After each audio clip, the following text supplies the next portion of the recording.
Magandang hapon na naman sa inyo mga suki naming tagapakinig. Narito na naman po ang inyong lingkod, Kuya Peles. At ako pong muli ay inyong makakasama sa loob ng kalahating oras. At syempre kasama pa rin natin mga kaibigan, ang ating mga artista sa radyo na siyang nagbibigay buhay sa ating mga napipiling liham sa araw-araw. At ang liham nating napili mga kaibigan ay galing sa isa nating masugid na taga-subaybay. At siya po ay itago lamang natin sa pangalang Ina. Bueno, basahin na natin ang liham ni Ina. Dear Kuya Peles,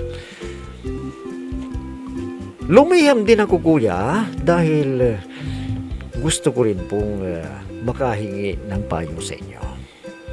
Dahil hindi ko alam kuya kung ano ang dapat yung gawin dahil sa aking problema.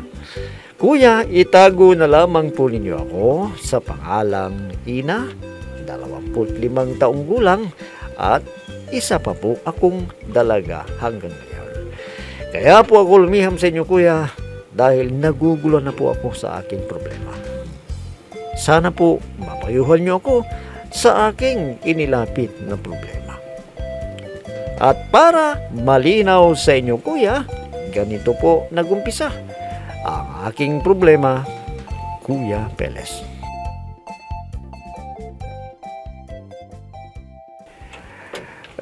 Wala pa ba yung anak mo, Didang? Ay, wala pa siya, Ayok. Sa ganitong oras wala pa siya. Oo nga wala pa nga siya. Ano bang trabaho niya, Didang? Ay, sabi niya, sa department store daw. Tingnan mo nga yung oras. 9:00 na ng gabi. Wala pa siya. Ay, siguro, baka matagal magsarado ang pinagtatrabahuan niyang grocery. Pero, Didang, sa bayan pa siya nagtatrabaho. Mahirap ang pagsakay kapag ganitong oras. Hayaan mo. Baka maya-maya, nandito na rin yun. Nag-aalala ko sa anak natin, Didang. Kung hindi lang sana nangyari sa akin ito, baka nakapag-aral pa siya at nakapagtapos. Ay, oo nga Naubos na yung ibinigay sa iyong pera ng kumpanyang pinagtrabahuan mo. At hindi ka pa gumaling. Ewan ko ba kung bakit ako nagkaganito. Halos kalahati ng katawan ko ay namatay na yata. Hindi ko maigalaw. Hindi ba, may awa ang Diyos sa atin, Ayong. Wala na, Didang. Matanda na ako. Magsasampung taon na akong nakaratay dito sa higaan. Wala na akong silbi. Ano ka ba? Huwag kang magsalita na ganyan. Gagaling ka pa. Paano pa ako gagaling, Didang? Tingnan mo nga itong sarili ko. Paano pa ako gagaling? Ayong!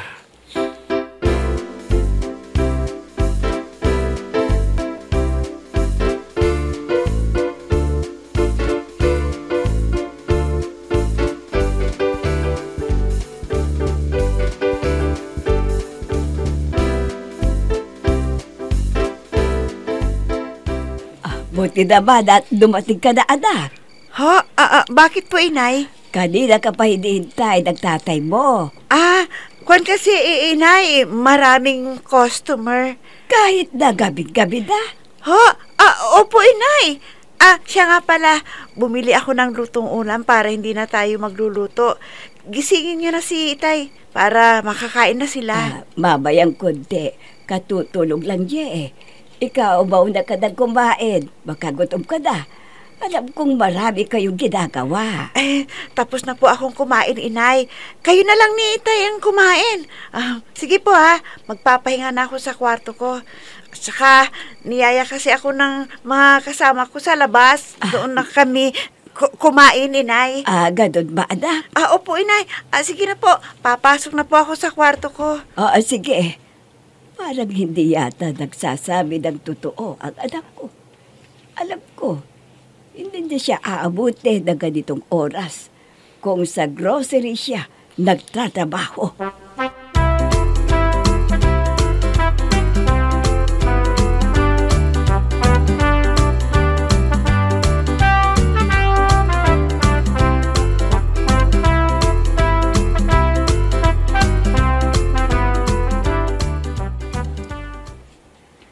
Malaki ang kita mo kagabi, no?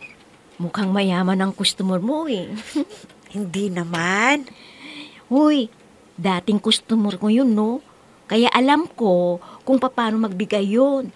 Galante. Pasalamat ka at maganda ka kaysa sa akin. Pero okay lang yan. Maganda naman ako noon sa'yo, eh. Ito naman. Ipaubaya mo na sa akin, ha? Alam mo naman na ang kalagayan ng tatay ko. At saka, mag-isa lang akong bumubuhay sa pamilya ko. May sakit pa yung tatay ko. Oo, sa'yo na siya.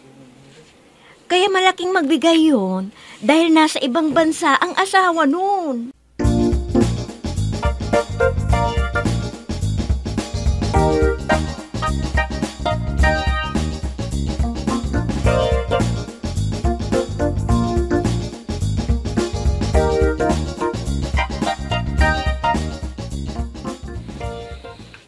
Pare, naawa ko dun sa babaeng nakuha ko kagabi.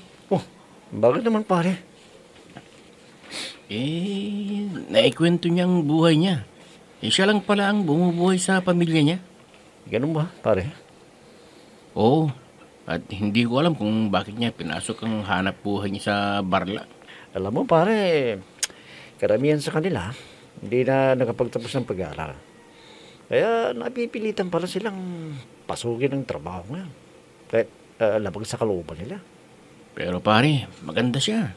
Doon ako naaawa eh. Paano kung makakuha siya ng sakit? Anong ibig mong sabihin? Parang gusto ko siyang tulungan. Ano? Oo pare, parang ang gaan ng loob ko sa kanya. Naaawa ka lang sa kanya, kaya ganun pare. Tandaan mo, mga pukpok ang mga yan.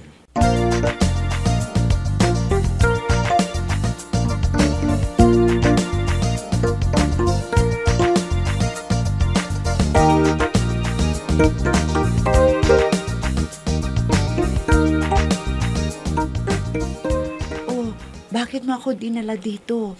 Anong gagawin natin dito sa motel? Wala, gusto ko lang na makapagkwentuhan tayong dalawa. Babayaran mo ba ako? Kasi sayang ang customer ko eh. Baka may dumating. Gano'n ba talaga kahalaga sa'yo ang kikitain mo? Bakit hindi ka na lang maghanap ng ibang trabaho? Huwag lang ganito sa hanap buhay mo ngayon. Sa palagay mo ba may tatanggap sa akin? Lalo na't wala akong pinag-aralan.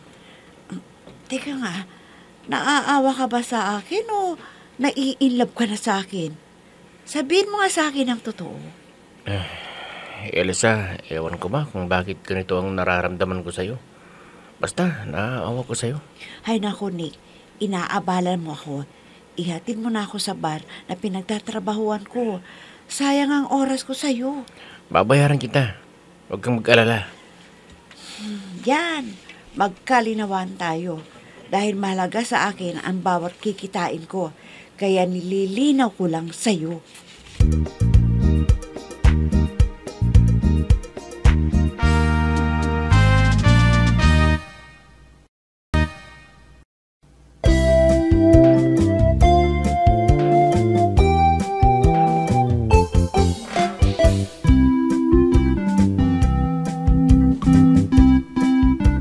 Sa ganitong hanap buhay, kuya, ay wala na akong magawa. Kahit sino, sinasamahan ko dahil gusto ko lang kumita para sa aking mga magulang. Matagal nang baldado ng aking ama, kuya, na sana kung hindi nangyari sa kanya yun, ay nakapag-aral ako, nakapagtapos. Pero kuya, ang masakit, ako na ang bumubuhay sa kanila. Ginagawa ko ang lahat para sa aking mga magulang. Minsan, kuya, ay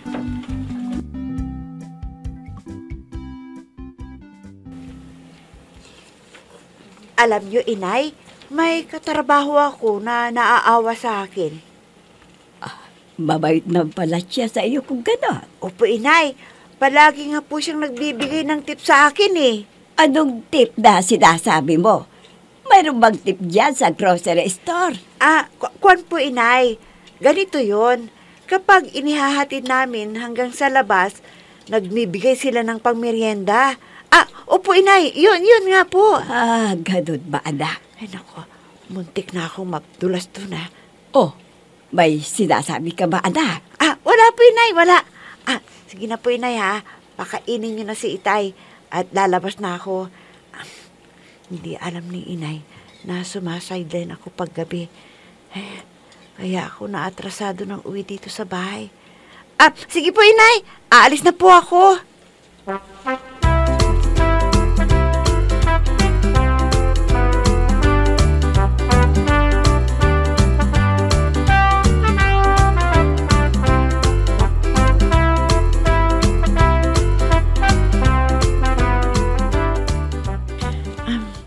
Rodel, tayo na. Baka nag-aalala na ang mga magulang ko sa akin. Pakiabot nga yung wallet ko para mabayaran na kita. Ang dami mong pera. Teka, misis mo ba itong nasa picture? Oo, nasa ibang bansa siya. Pabalik-balik na lang siya sa Dubai. Bakit? Hindi. Si Ate Like ito Siya nga. Teka, kilala mo ang asawa ko? Hindi lang kilala. Pinsang buo ko siya. Magkapatid ang nanay namin. Kaya pala kapag tinitignan kita, parang ang kilos mo. Parang kung nakikitang asawa ko sa'yo. Ano ba itong nangyayaring ito sa akin? Hindi ko alam na pinsan ko palang asawa mo. Paano ngayon yan? Alam mo, Elsa, sa totoo lang, napamahal ka sa akin. Kasi nga, nakikita ko sa'yo ang kilos ng asawa ko. Nangungulila kasi ako sa kanya.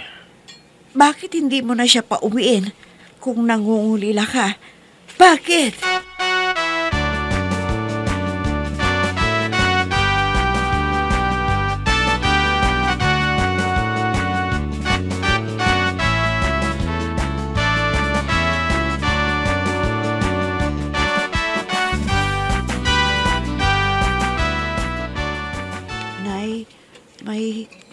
May pagtatapi po ako sa inyo. Bakit? Ano ba yun? Ba't mukhang malungkot ka, anak? Inay, totoo pong sa grocery po ako nagtatrabaho. Pero pag gabing naatrasado po ako ng uwi, pumapasok po ako sa bar. Nagsasideline po ako, inay. Ano? Patawarin niyo po ako, inay. Dahil sa kagustuhan ko po makaipon ng pera para sa gamot ni Itay. Diyos ko! At alam niyo, inay, may nakilala po akong lalaki na customer ko po. Inay, naaalala niyo ba si Ate Laika na naglayas noon na anak ni Auntie Mila na kapatid ninyo? Oo, anak. Naaalala ko na. Si Myla na kapatid ko. Matagal na siyang nawalay sa amin. Asawa niya si Nick, inay. Ang lalaking naglalabas sa akin tuwing paglabas ko ng trabaho. At nasa Dubai ngayon si Ate Laika, inay. Pabalik-balik na siya doon. Kaya may kaya siya sa buhay. Naku, anak. Bakit mo naman pinasok ang ganyang hanap buhay? Buong akala namin ng Itay mo. Sa grocery ka lang nagtatrabaho. Yun pala, paggabi, ay nagsasailan ka. Ay itigil mo na yun, anak. Nakakahiya. Lalo na, makabalaman ng Itay mo, ay magagalit siya. Ay, paano yan? Napamahal na po sa akin si Nicky. Pero anak, asawa siya ng pinsan mo. Paano kung malaman niya na may relasyon kayo ng pinsan mo? Ay, magagalit yon.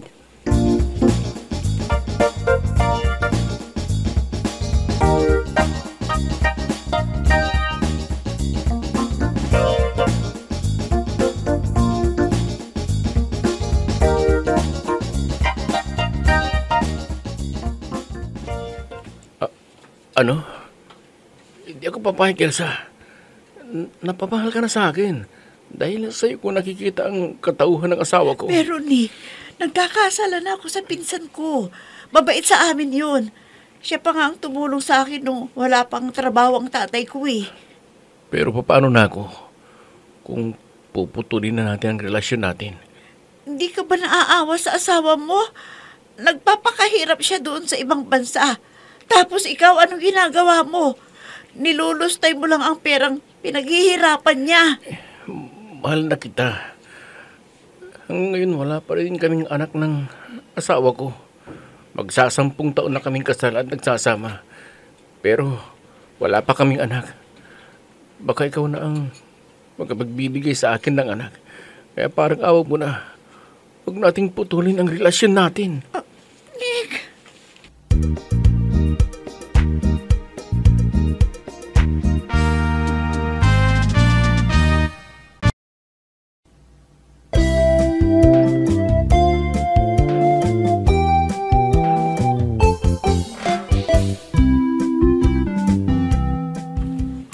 Nabigla lang ako, kuya, sa aking nalaman na hindi ko inaasahan na magpinsan pala kami ng asawa ni Nick. Kuya, nag-aalala ako na baka malaman ng pinsan ko na may nangyari na sa amin. Kuya, pinagtapat sa akin ni Nick na matagal na silang mag-asawa pero hanggang ngayon ay wala pa rin silang anak. Nasa ibang bansa, kuya, ang aking pinsan na hindi ko inaasahan na siya pala yung kinakasama ni Nick sa ngayon. Naguguluhan ako, kuya, dahil gusto ni Nick na magsama na kami at gusto niyang magkaanak. Ano po ba ang dapat kong gawin, kuya? Naguguluhan din ako dahil nahulog na rin ng tuluyan ang loob ko sa kanya. Sana po, matulungan ninyo ako sa aking inilapit na problema. Lubos na gumagalang Ina. Alam mo, Ina, abay talagang napakahirap ng sitwasyon mo ngayon. Bakit sa dinami-dami ng lalaki na nagseryoso sa'yo, abay, asawa pala ng pinsan mong buo.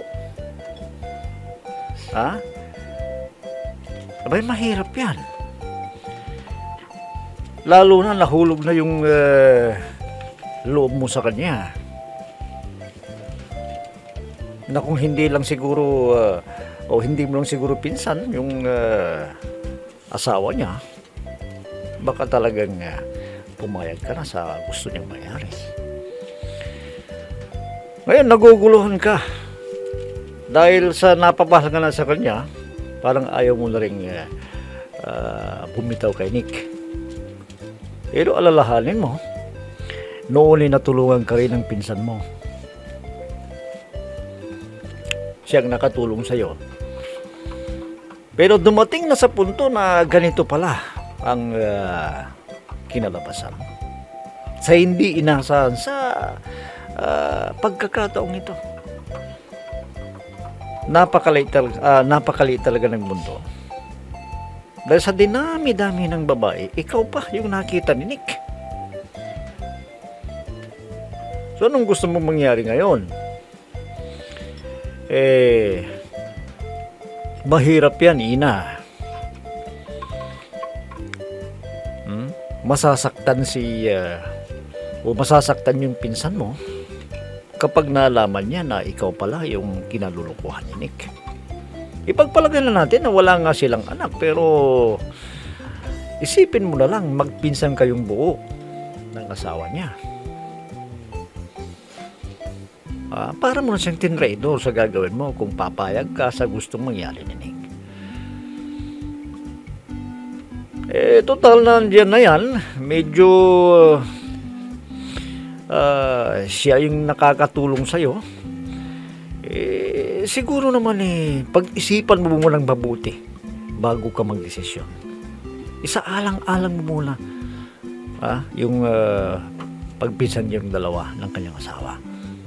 Magmuni-muni ka para makapag-isip kang mabuti kung ano talaga ang gusto mo. Bueno, iyan na lamang siguro ang masasabi ko sa iyo, Ina, at naway kahit papano ay napayuhan kita sa iyong inilapit na problema. Bueno mga kaibigan, hanggang bukas na muli sa ganito ring oras at timpilan, inyong abangan at pakinggan ang programang Peles at your service.